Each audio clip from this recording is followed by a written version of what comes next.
no, the one under the arm would be also. So that's the same type of cancer cell here. We're concerned that that's the case, yeah. Okay.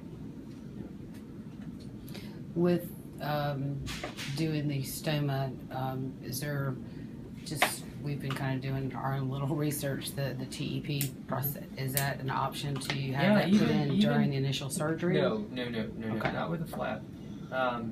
Even the flap reconstructions, though, do well with voicing with the TEP later. So once everything's done, and we're talking maybe 6 months later at the earliest, in other words, surgery, you're going to need to heal for 6 weeks, you're going to get 6 weeks of radiation, you're going to heal from that for about 3 months. So you're really talking about 6 months before I would attempt to put a prosthesis in. And we have a way to test to see whether or not that would even work. So, but in the meantime, you're going to learn to use an electrolarynx. Okay. I hate to say it, I'm not familiar with the TEP. Yeah. This is my my son, sorry, and my daughter. Seal.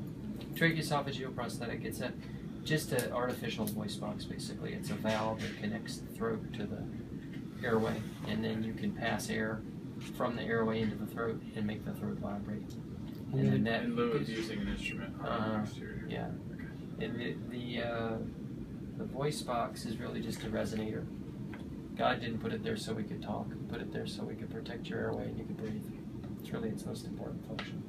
But we're social animals, so losing our voice boxes seems like a daunting thing, and it is.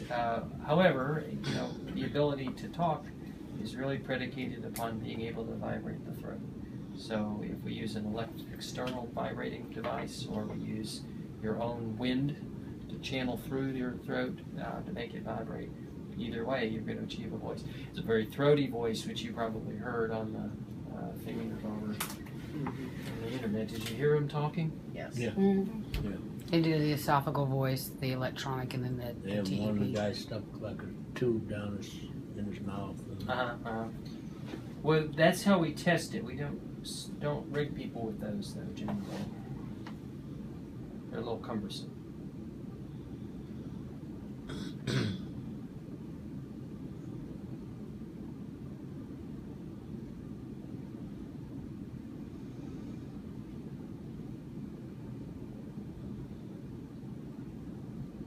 Okay, so this guy has a TEP here. $50 a pop.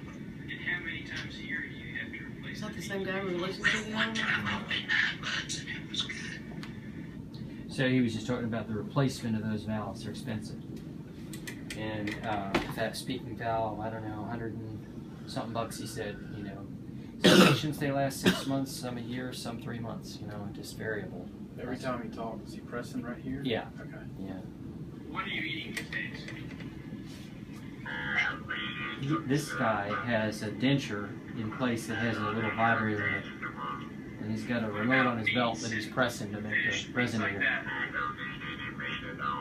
Why? So he's not holding something here, he's got it implanted in the denture, an upper denture. Is he gonna have that hole in his neck his whole life? Mm-hmm. You too. How do you just not cover it up or something? You can. There are several things that we use for that. And we'll show you all that eventually. But there's a little valve cover that I can put in there. This must be what I saw the other night. It's like a little plastic button-like thing. All right, Yeah. tell me this. How long have you had your voice box out? When did you have your surgery? I haven't been like 3 months. Yeah, that sounds about right. Can you say the red fox jumped over the brown fence?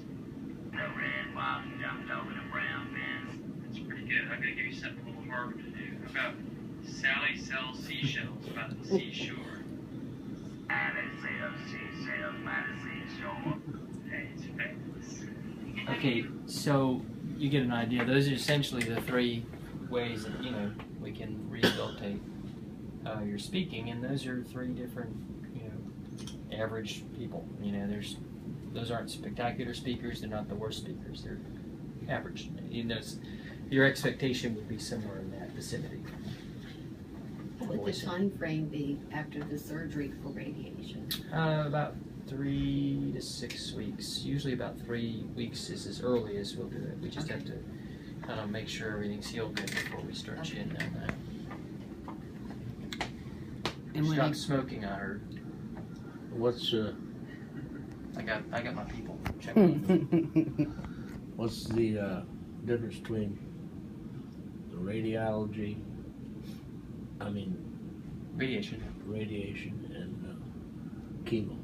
Or the chemo you get in your arm. Mm-hmm. Yeah, it's an intravenous fluid, that has chemical.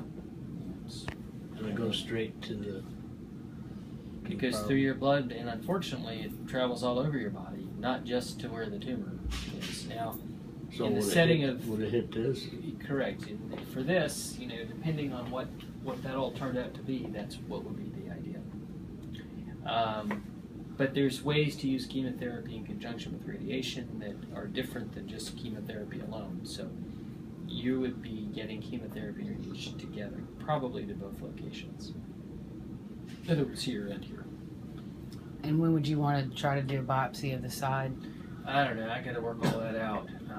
Can we Not knock two today. things How's out that? at one? Two No, things out at no, one no. time? Like he has a surgery, he can't do it. No, that's got to be done down in radiology. But we'll figure that out. It's not critical that it's done before your surgery. It needs to be done at some point along the way. It doesn't change the need for surgery. If we had a way to treat this where we could give you swallowing and voice and all that and no surgery, then sure, that'd be a whole different deal. But it doesn't change what needs to be done. In terms of curing this and getting you back functionally.